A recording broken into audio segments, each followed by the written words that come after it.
CJP പ്രതിഷേധത്തിനെതിരായ police അതിക്രമവുമായി ബന്ധപ്പെട്ട 2 ഹർജികൾ supreme കോടതി തിങ്കളാഴ്ച പരിഗണിക്കും. ഹർജികൾ പരിഗണിക്കാമെന്ന് അഭിഭാഷകന് ചീഫ് ജസ്റ്റിസ് ഉറപ്പു നൽകി. മുതിർന്ന അഭിഭാഷകൻ ഗോപാൽ ശങ്കര നാരായണനാണ് ഹർജികൾ സുപ്രീം കോടതിയുടെ ശ്രദ്ധയിൽപ്പെടുത്തിയത്.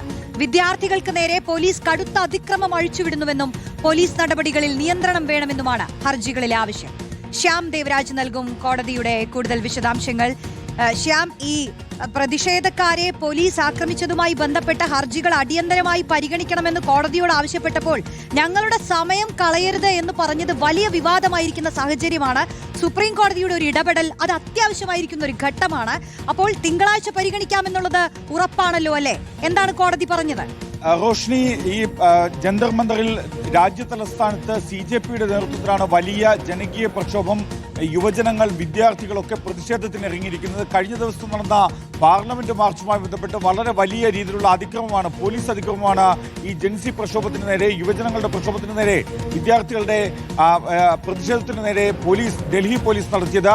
ഇക്കാര്യത്തിൽ നടപടി ആവശ്യപ്പെട്ടാണ് 2 ഹർജികൾ സുപ്രീം കോടതിയുടെ പരിഗണനയ്ക്ക് വന്നത്.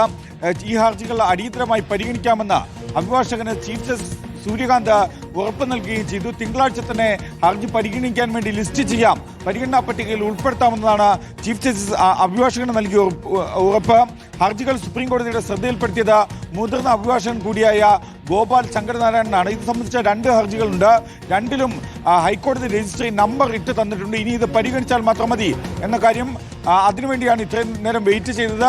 അക്കാര്യം ഈ നമ്പർ ലഭിച്ച സാഹചര്യത്തിൽ ഇത് കോടതിയുടെ ശ്രദ്ധയിൽപ്പെടുത്തുന്നു എന്നാണ് ഗോപാൽ ശങ്കരനാരായണൻ സുപ്രീം കോടതിയെ അറിയിച്ചത്. തുടർന്ന് ഈ ഹർജികൾ പരിഗണിക്കാമെന്ന് ചീഫ് ജസ്റ്റിസ് ഉറപ്പ് നൽകുകയായിരുന്നു. വിദ്യാർത്ഥികൾക്ക് നേരെ പോലീസ് കടുത്ത അതിക്രമമാണ് അഴിച്ചുവിടുന്നത്.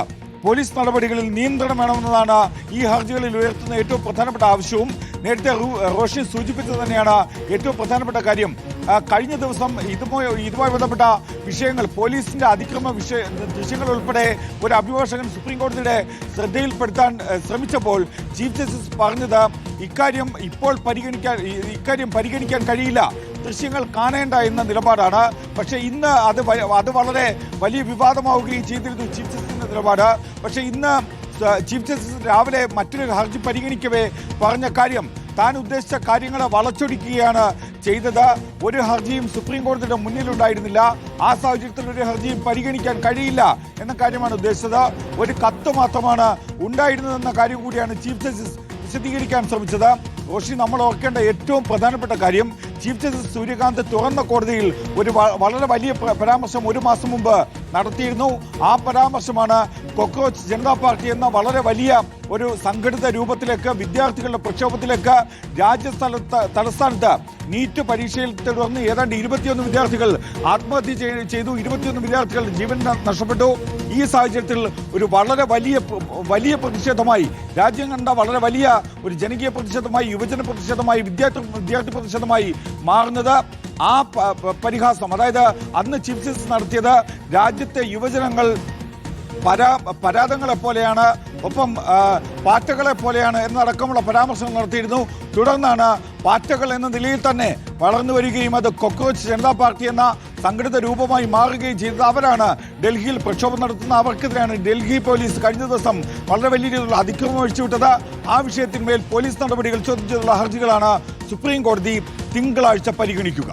ഓക്കെ, സുപ്രീം കോടതിയിൽ നിന്നുള്ള വിവരങ്ങളാണ് ശ്യാം ദേവരാജ് പങ്കുവച്ചത്. കോടതിയിൽ കഴിഞ്ഞ ദിവസം ഉണ്ടായ സംഭവങ്ങളൊക്കെ നമ്മൾ ഓർക്കുന്നുണ്ടാവും. വിദ്യാർത്ഥികൾ നേരിട്ട പ്രശ്നങ്ങളെക്കുറിച്ച് അഭിഭാഷകൻ പറഞ്ഞ് പൂർത്തിയാക്കുന്നതിന് മുൻപ് വളരെ നന്ദി എന്ന് ചീഫ് ജസ്റ്റിസ് പറഞ്ഞത് രാജ്യം കേട്ടതാണ്. അതിനുശേഷം ഈ വിദ്യാർത്ഥികൾ നേരിട്ട ആക്രമണത്തിന്റെ ദൃശ്യങ്ങൾ കയ്യിലുണ്ടെന്ന് അഭിഭാഷകൻ പറഞ്ഞപ്പോഴും ഞങ്ങൾക്കത് കാണാനുള്ള സമയമില്ല, നിങ്ങൾക്കും എന്ന് പറഞ്ഞതാണ് ചീഫ് ജസ്റ്റിസ്. എന്തായാലും ഏറ്റവും ഒടുവിൽ ഇതാ സുപ്രീം കോടതി ഹർജികൾ പരിഗണിക്കാമെന്നുള്ള ഉറപ്പ് നൽകിയിരിക്കുകയാണ്.